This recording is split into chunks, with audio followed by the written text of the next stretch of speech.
Well, I'm here with Mr. Main Event, Mr. Hamzah Sheeraz, the man looking like a young Artur Beterbiev. Tell me about this beard. Yeah, no, I've been growing it just over camp, and it's a different look, man. I've always had the old Mexican box kind of style, and it's time for a change, man. Do you hit like Beterbiev? I mean, I'd like to think so. You know what I mean? I'd like to think so. It wouldn't be such a bad idea punching as hard as him. Do you know what I mean? So yeah, let's see. Hopefully, February the 10th, you'll see. Hopefully we see. How's your camp been? You've been out in LA. Yeah. Queensberry have sent cameras out there. Yeah, I've seen no, you good, popping up yeah. little videos. Yeah. All gone well? Yeah, no, great. I can't complain. All thanks to God. Everything's been on point. Like I said, I can't complain. And I've put in the work, Dev. I've put in the work. Especially coming to a fight like this, you can't do anything otherwise. Do you know what I mean? You have to just stay switched on, stay focused mentally, spiritually, physically, and just make it happen. And the injury, you good? Yeah, no, all good now, all good. Everything's been on point. Like I said, I got that checked again and got the all clear, and that's it here. 2 ears working. I can listen, I can hear everything. Well, look, you've probably heard people describe this as an acid test for Hamzah Sheeraz, as the toughest test of Hamzah Sheeraz's career. Is it?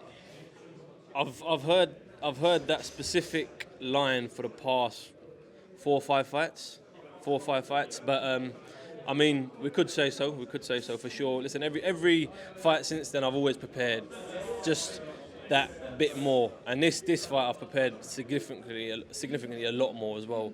Because I know what I'm up against. He's no stranger. He's been there at the top of the sport. I don't need to mention what he's done. Everyone knows. And I've always said it now. It comes to a point in my career where I've kind of got to put on that fight where it says, listen, it's my time now. You know what I mean? It's Hamzah Sheeraz's time, and February 10th, that's exactly what I plan on doing. Do you think this is about making a statement? Because Liam Williams is a guy, I think I put a tweet out a while ago, he's only been stopped on a cut to Liam Smith. Yeah. He's been in with Eubank, he's been in with Andrade. Sure, he's been down in those fights, but no one's got him out of there. Yeah. If you get him out of there, that says a lot. Yeah, no, for sure. I mean, if you go looking for it, it never comes. Do you know what I mean? But I just got to do what I do. I mean, the last fight as well, he's never been stopped before in all his amateur Olympics, whatever he done, and I got it done in 2 rounds. You know what I mean? I was nice and composed, and I suppose as a fighter, getting to that elite level, you kind of need to learn how to control that element of it. And sometimes it plays in your mind so much, you go in there and you think, oh, listen, if I get him out there, it's such a massive statement win. And you've got to learn to kind of control that, and that's what I've been doing as of recent, and I've just learned to control my emotions in the ring a lot more. 24 years old. You haven't had, an extensive amateur career. Yeah. Your fights right now tend to only go a couple of rounds. Are you getting enough rounds? Listen, that's where preparation is vital. I've always said, even with Ricky, when we sit down, we would have loved to have a few more rounds in this fight, that fight. But number one, you don't get paid for overtime. Everyone's aware of that, and it's all in preparation. I know everyone says fight ring experience is a total different element of whatnot, but once I'm confident in my ability of what I've done in camp, nothing really phases me. 10 rounds, 8 rounds, whatever it may be, let's do it. And how are you feeling now in yourself? Are you feeling like you know how good you are? Or is this the fight where you find out how good you are? Like, do you feel like you're the best middleweight in the world? Like, no, for sure. Listen, I won't be boxing otherwise. And I suppose it's not even an element of I know how good I am. Because if I did think like that, everyone's different, but me as myself, if I did think like that, I feel I'd become complacent. So it's always I want to find out new things about myself and how far I can really go. I believe I can go to the top, but it's a matter of making it happen and making it a reality. And fights like this is where you get the opportunity to do exactly that, and then just catapult myself into the big leagues. I saw in your Instagram story the other day you was watching a bit of Rocky IV. I was like, this was basically you against the last fella in Poland, wasn't it? Yeah, it was. That's what I was saying, like the Eastern European. But no, it was good. I just put it on because I was bored of camp. Do you know what I mean? I've watched all the Bollywood movies I could have seen, so it was time for a change. I just slapped on Rocky, and that was it. It was good though. I enjoyed it. It's been a while. Had enough Bollywood then, no? Yeah, man, too many. I end up heartbroken. You know what I mean, I don't even have any girlfriend. I end up heartbroken. So it's Bollywood movies for you, innit? 100%. It's too much, and they're sort of singing at each other. They're dancing around behind, heads popping out from behind trees and all sorts of stuff. You just don't. I don't think it puts you in the right place for a fight, Hamzah. No, not at all. But it is a good switch off.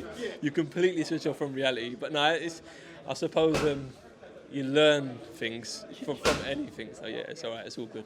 It's a decent answer out of that, Hamzah. Listen, what have you learnt about Liam Williams from the initial press conference, from being around him? What's your feeling around him? Is he still that same guy? Yeah, for sure. I haven't really learnt much because everyone knows what he's about. Do you know what I mean?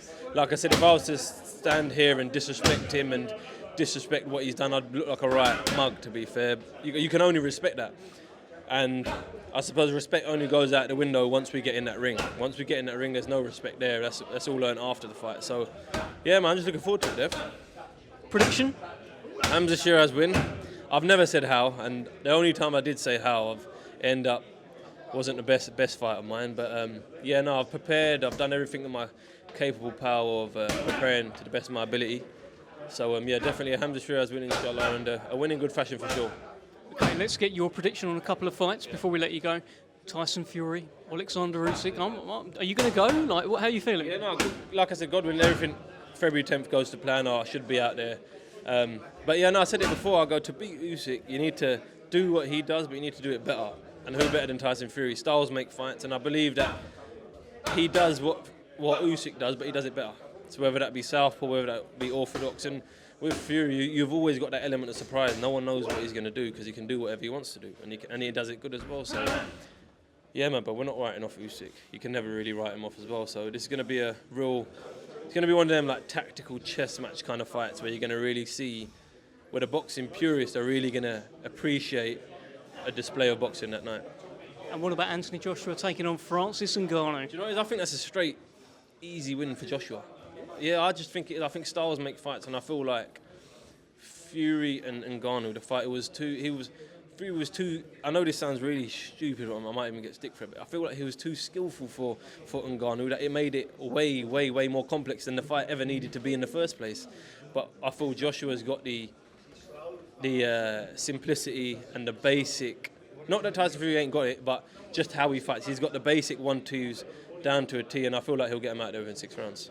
So he won't sort of overcomplicate it? Exactly, that's what I mean, yeah, exactly. I feel like Fury kind of overcomplicated a little bit, and he didn't need to. And I feel like Joshua will just wipe him out.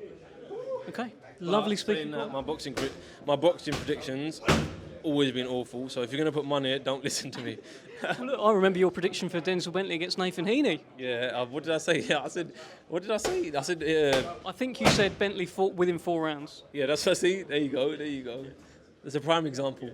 Ratings to Nathan Heeney? Yeah, no, for sure. Massive credit to him. Good fight as well. Great fight. The way he boxed to instructions. But I said it in 1 minute. I go. Denzel will be back. He'll be back for sure. Listen, it's nothing new to him. You know what I mean? He's done it before, and he'll be back and hopefully back in the mix. Pleasure speaking to you. Best of luck. Cheers, Dev. Thank you very much.